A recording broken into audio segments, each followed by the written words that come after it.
La Savino del Bene batte 3-0 la Delta Despar Trentino e balza nuovamente al quarto posto scalzachieri e si mette nella miglior posizione possibile in vista del recupero di campionato contro Monza e dei prossimi playoff. Successo da 3 punti netto, quello colto dalla squadra di coach Barbolini che si è imposta nei 3 set con parziali sempre molto favorevoli.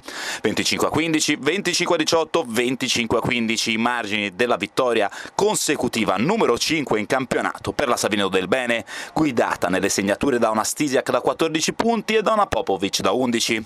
Niente ha potuto Trentino, rimasta in gara solamente nelle fasi iniziali dei 3 set e poi costretta ad arrendersi nonostante una buona Trevisan, top scorer delle ospiti con 10 punti realizzati. La stagione di Savino del Bene Delta Despar Trentino non si ferma a questo ultimo incontro del girone di ritorno.